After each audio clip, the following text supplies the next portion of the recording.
Hello and good evening. My name is Titi Oyinsan. I'm the host of the One-on-One podcast. And on One-on-One, we go live on quite a few platforms and we have conversations with many different impactful individuals. Now, this particular podcast is a passion project dedicated to stories that don't get enough press, don't get to be talked about enough. And we've been doing this for quite a while now, and we'd love to encourage you to subscribe, hit that notification bell, and make sure you follow and tag yourself on any of the platforms that you're either watching or listening to us from. We are live now on Spotify, we're live now on Deezer, we're live on Apple Podcasts, iHeartRadio. We're also live on LinkedIn, we're live on X, Instagram, as well as YouTube. So it's going to be a fun evening because we're going to be doing something a bit different. We're going to be having a conversation that has to do with theatre. Now, theatre is, Nigerian literature and theatre has evolved over the years. And we have some amazing playwrights, amazing theatre producers who have done their best to make sure that our stories are being told in the best way possible. But there is something that is refreshing. Seeing a lot of our classic traditional stage theatre productions being told in native or ethnic languages. Now, Pidgin is a language that is not just a means of communication, but it's a cultural force. It's bridging this gap, this diverse gap of communities, bringing stories to life with humor, with wit, and a sort of authenticity that has never been seen before. Now, when it comes to stage and theatre, we love our stories. And we're going to be looking at how this dynamic language is transforming the way we tell our stories. And we have someone with us who has mastered the art of merging the old with the new and the classic with the contemporary. I'm talking about Ogini Bernard. He is a Pidgin playwright, translator, and researcher, and he has exhibited his exceptional skills and dedication to the world of theatre over the years. He's also into language translation, visual art, and language technology. He himself has translated and adapted classic literary works into Nigerian Pidgin English. Notable among his accomplishments is his translation of Shakespeare's Hamlet to Pidgin as Oga Pikin, and Romeo and Juliet as Rukevwe and Julie. I don't know if I can pronounce this other one properly. I'm going to bring him in so that he can pronounce it for me. Macbeth was translated to Makindegobeth. Did I get that right? Did I get it Yes, right? Makindegobeth. Makindele. Yeah, Makindegobeth. Okay, Makindegobeth. Okay. All right. So I knew I wasn't going to get that one right until I heard it from you personally. But thank you once again for joining us on One-on-One. Thank you very much. So happy to be here, and well, this is my first time of being on this platform. And first and foremost, let me say my name. My name is Ogini Bernard, and obviously you've done justice to my profile, and I'm so happy to be here. Thank you. Now, being someone who works in the language aspect of arts, it is very delicate. Now, just a backstory on myself, I studied English language in the University of Lagos, and I do understand that there is Nigerian English, right? And I do understand the origins to a certain extent of Pidgin. Some have pushed it as far as Creole, the West Indies, Brazil. I don't know, some of the islands, the Caribbean islands, who all have their own version of Pidgin English, right? And I've always felt in awe of how connected many of these languages are, or many of these versions of Pidgin English are in today's age. But I would love to hear how you got into it, and maybe you could give us a little bit of insight into the true origins of Nigerian Pidgin English. All right, thank you very much. The origin of Nigerian pidgin is very wide, but if I start talking now, I'm going to spend over hours talking about the history of Nigerian pidgin. And also, before I go further, this conversation, I'll be mixing it pidgin so that at least uh, everything will be complete. Okay, pidgin our own language, we don't did right from time, right from the slave trade. But most people don't know about this story because of say we neglect the origin, like the language, 911 speak, 911 see. Now, pidgin came about due to lack of communication between the slave trade and the those that is the organs them, those people say that they buy slave and then they will sell the white colonial people. Now, pidgin na language na way to take communicate. Now, way to take communicate because the white people no fit speak no fit speak their our local language, while the slave people wey be the West Africans no fit speak English. So the whites they borrow the slave trade slave language, while the slave they borrow the white language. So there's a mix. So there's a mix. So that's where the language started from. Because if you look at some of the words in pidgin, you will still find some leftovers of uh, of different languages. For example, now when we talk about Pikin, it comes from Portuguese. You know, Pikin the word Pikin originates from Portuguese language. Pikini, Sabi, that's from still from Portuguese. So you see say those languages now because they are not to communicate with the whites. So I dey mix my own local language with English. But normally, Pidgin English has close to 70 to 80% English, and the remaining 30% are from local language and slangs. Mm. Now, if you look the way Pidgin don dey now, e don change. E don really change. It has really changed from the 60s, the 70s, the 80s, the 90s. That really changed because you can't compare the Pidgin that they speak in the 80s with the one they speak now. For example, I will give you a word now. Ogbonge. That word Ogbonge is as far dated back as the 80s, and 70s and the 80s. Now, if you see person they speak Ogbonge now, if person just if person wey just me and the person dey talk, the person come talk say ogbonge, I go look person, this person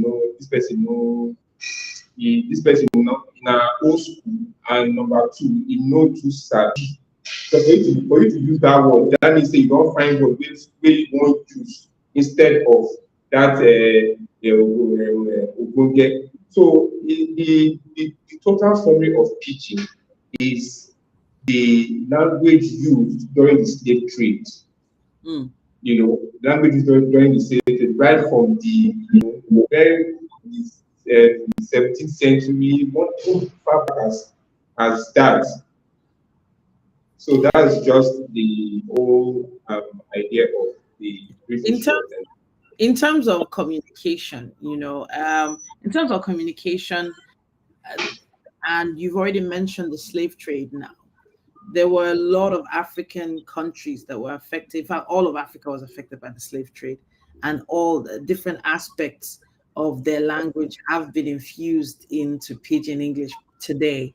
And now, of course, even in Britain, there is a from there is Pidgin in England, where the English came from.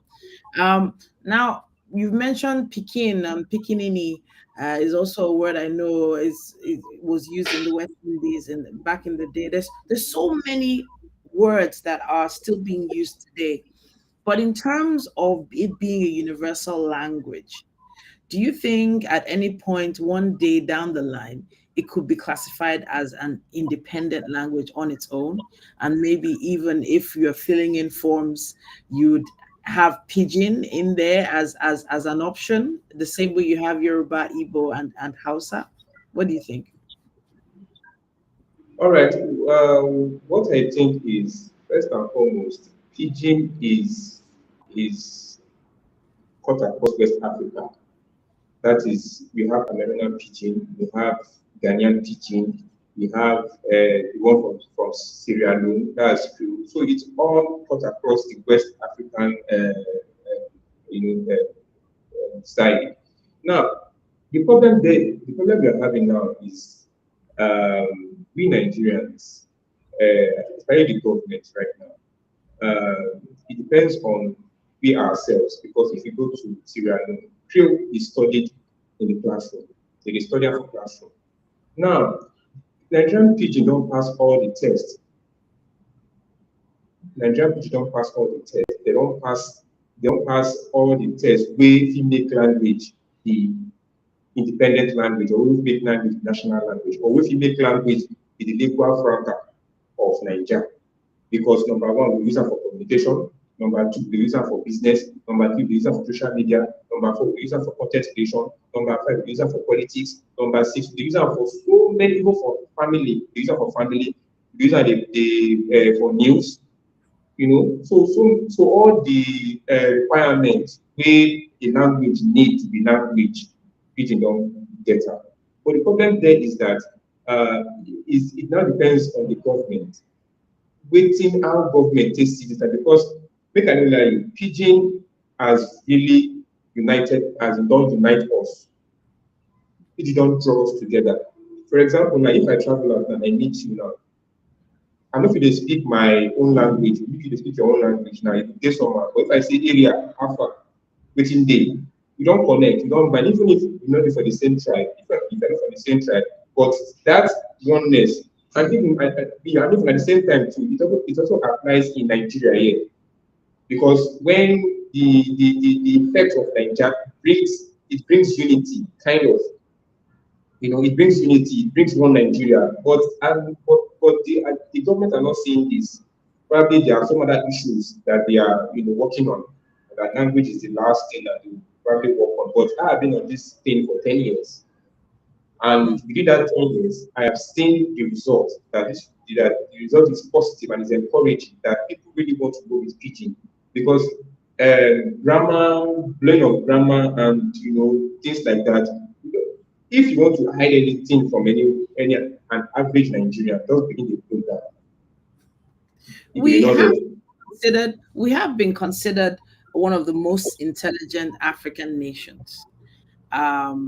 Whenever a Nigerian goes abroad, they excel in almost everything they do.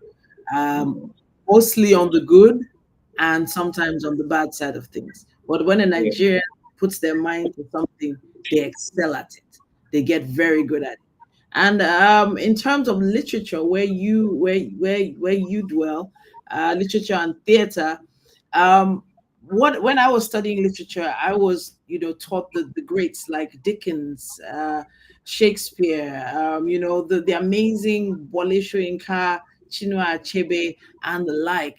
They put together extremely authentic stories, but then they didn't use pidgin English. They used parts of native languages, yes, and good Queen's English. So I'm thinking from an education standpoint, theater, you put together theater productions in pidgin. Do you think at any point in time the University of Lagos or LASU or any other university might begin to adopt theater in pidgin in the classroom? Because that seems like it gives it a grade or a pass mark in terms of the educational value. What do you think? Thank you very much. I'll just use this question to just tell you very I'll make it very brief. My journey towards navigating theater, pidgin literature, and theater in pidgin and stuff like that. I started this project in 2014. That was when I was in 400 level, my final year. And the reason why I started this project was that I was in the production, a class-based production, and it was Hamlet that we were doing. Now we started reading, and we were doing the casting. My classmate was doing the casting and everything, and they casted me for the priest. So I was reading, and I was not understanding what I was reading. And I said, what is all this now? That how can this happen again in the university environment? It happened to me when I was in secondary school. I did not understand what Shakespeare was saying, and I would try to sit in front. I tried as possible to read the thou art, shan't not. It was giving me a lot of issues. So what I did when I was in secondary school was that I was just looking at the teacher's mouth. So whatever the teacher says is what I will just grab. And that was what helped me a little when I got to the exam hall. So that same thing now happened when I was in university. And when you're in theater, when you take up your lines, when you take in lines, you must understand the scenario first. You must understand what you are saying. You must understand the message you are passing. And you must understand your character. Okay, fine, I understand the character. I understand everything. But what am I saying? I don't understand what I'm saying. So that very day was the day I said, no, this thing must stop.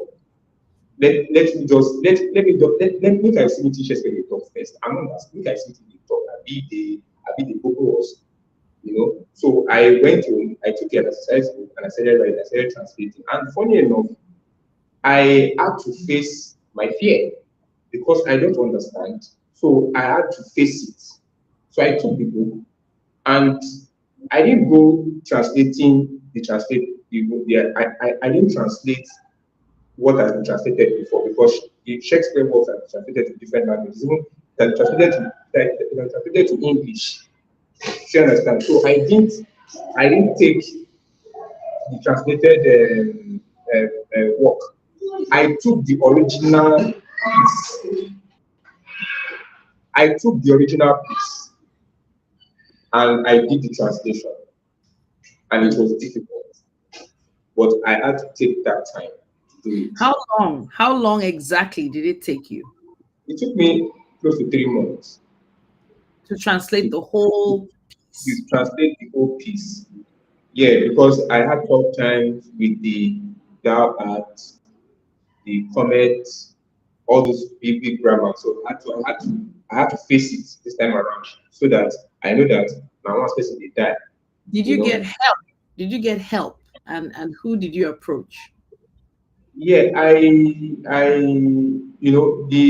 the text has a like uh, words and meaning of some of the grammar. So that one also helps me a little.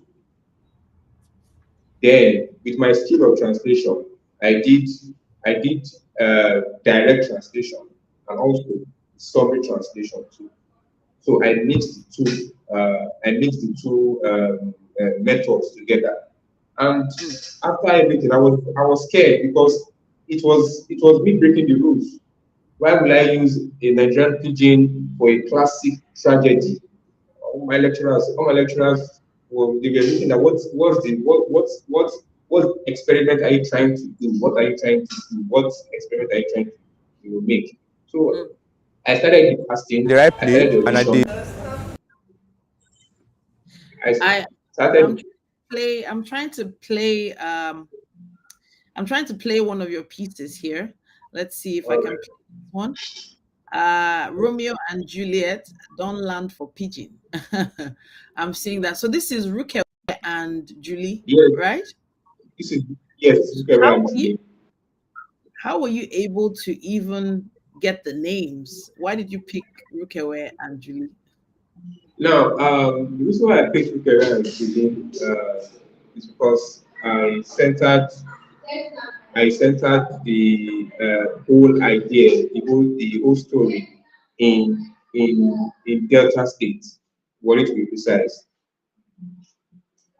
And Rukevwe, I picked Rukevwe, I picked Julie.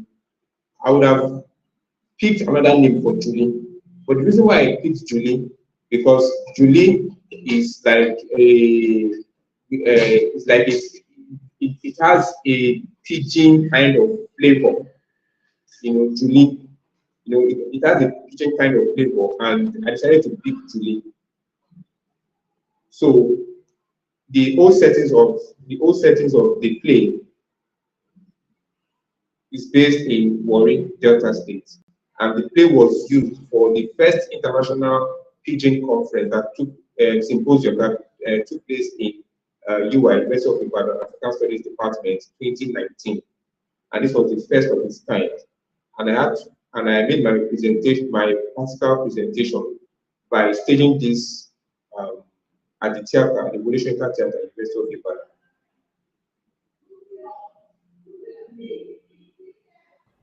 I'm just trying to imagine how your lecturers responded to what you put together. Yeah. What were you able to? What sort of conversations did you have with them on the influence such an adaptation would have? Yes, they actually frowned at the whole idea because it's as if I'm trying to really push Shakespeare. It's as if I'm trying to water down Shakespeare because they all believe that Nigerian pidgin is a funny language, and I'm against that. It's not a funny language. It's how you see the language because every language has the element of comedy and tragedy. And I gave an example to back it up. I said, if you see a woman now wailing in tears using pidgin, saying all pidgin phrases and sentences, wailing and crying, will you say at that moment? Will you say it's funny? It's not funny. The reason why people are saying Nigerian pidgin is a funny line because most people use it for comedy. You can as well use Yoruba for comedy too. And you can as well use Yoruba for serious issues. So same thing goes for Igbo, same thing goes for Hausa and any other language. So you can't say Nigerian pidgin is a comic language. I disagree with that totally. Because when I'm serious, I can speak to you in pidgin and tell you that I don't like what you did. It's not funny. And I can say another thing in a funny manner and you will laugh. So my teachers actually found that some didn't even come to watch the performance because they were saying, how is this possible? But first it was an experiment for me. And you have to break rules to create another rule. The theories we are studying now in class are the things people have done and they've broken some things to create another thing entirely. That is Sure. why we have that's why I could activate pidgin literature in that aspect because most writers shy away from the language because they don't want they see the language as a funny language, as a language for rascals, language for illiterates, language for all sorts of kind of so many stigmatization of the language, which is not supposed to be so. And I actually I agree with you. Now, even to the extent that we now have pigeon radio stations, and the pigeon radio stations have become talk radio stations that have taken use of pigeon to the next level. There is the news is read in pigeon English daily now, on every at 12 noon, 8 p.m., 10 p.m. Now it's being read. So I think it is being taken more seriously. I wanted you to touch on something. The development of the pigeon keyboard for the Center of Digitization of Indigenous African Languages. Could you tell us a little bit about that? all right, the Center for the Digitization of Indigenous African Languages is a tech company that came up um 3 years ago. What they are trying to do, or what they've done, is to document at the same time train the AI to speak all these languages. I worked under the department of I was language production officer for Pidgin under Pidgin department, and we decided to say, okay, what can we do? It's not only Pidgin. We have Yoruba, Hausa, Igbo, Ibibio, Efik. We have also Swahili and some other African languages.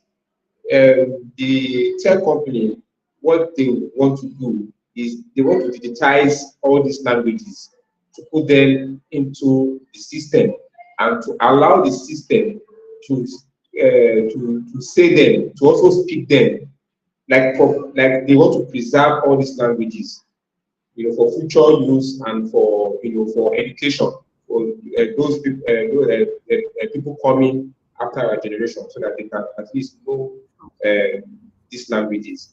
So I worked under the Pidgin department, and we came together to build the Nigerian the Pidgin the multilingual keyboard, the keyboard that speaks 480 languages.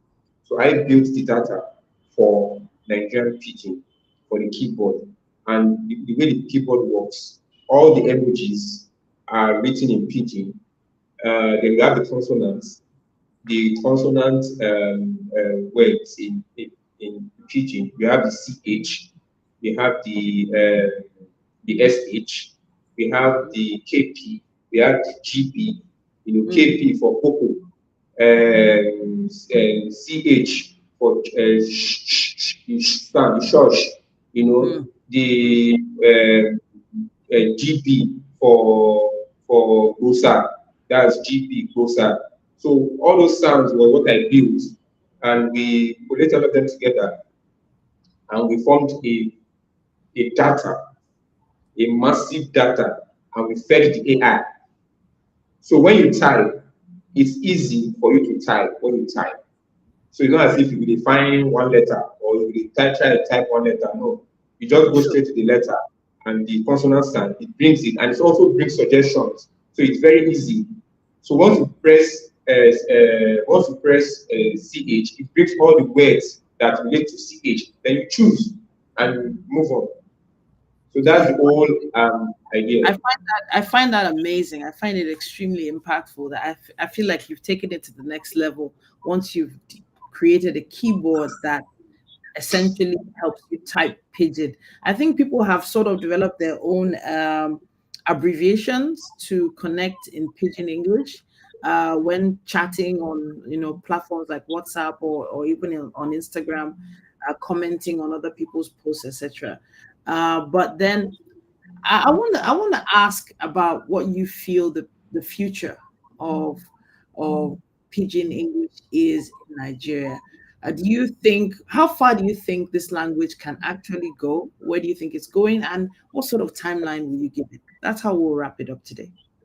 All right. The language is going fast. I'm not the only one on this on Pidgin issues actually. Next October 2nd, there will be a conference in Ibadan at the University of Ibadan, a Pidgin conference, whereby there will be papers presented in Pidgin. I also will be presenting my own paper in Pidgin. And also the dictionary, we've also written the dictionary, the Pidgin dictionary. The project was done by Professor Francis Ibokari, a professor in linguistics, the University of Ibadan.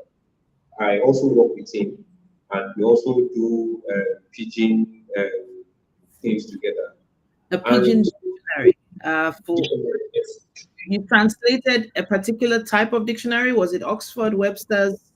No. We created a dictionary. Created it from scratch. You didn't translate one.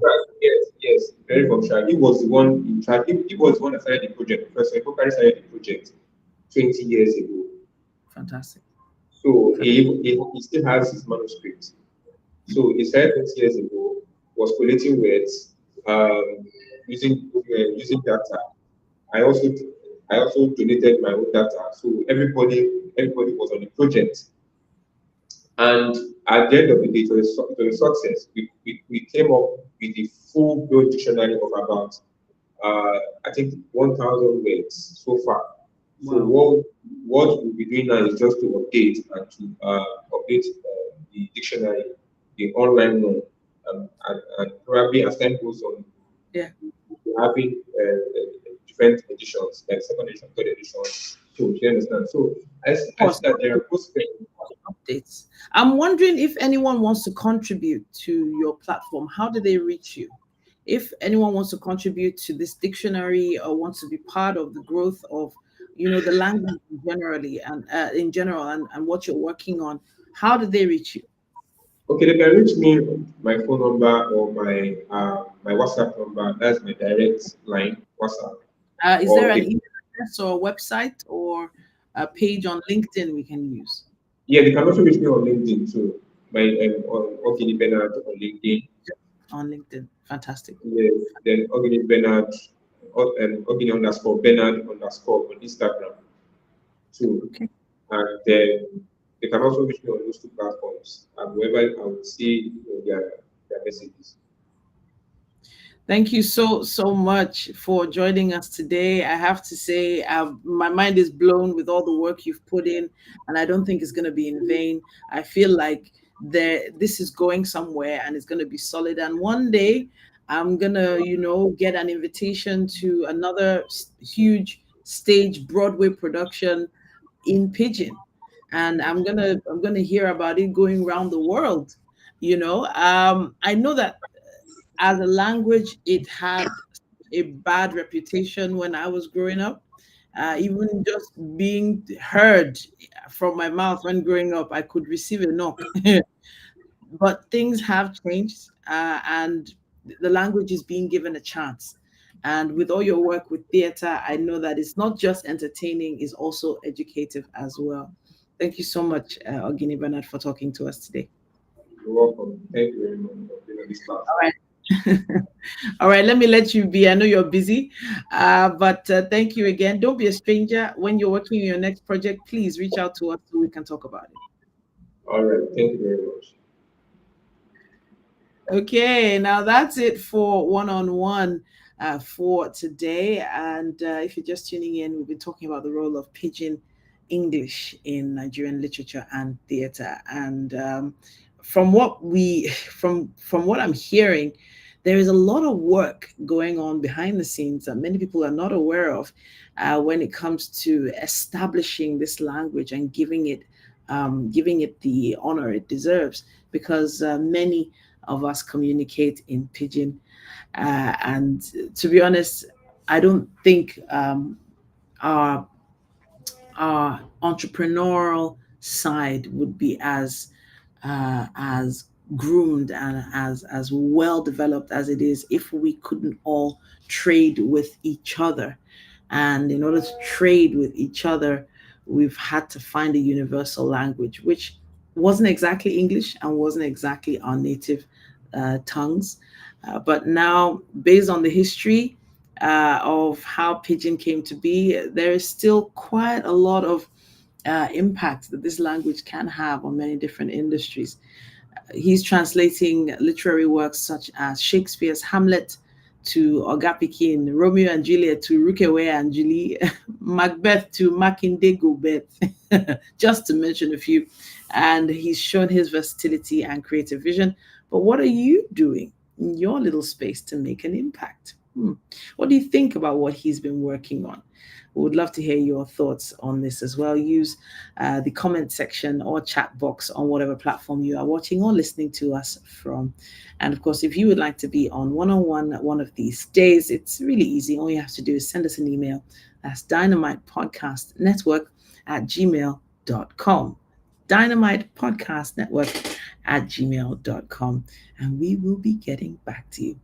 All right, then, until a little later on, have a great day. Bye.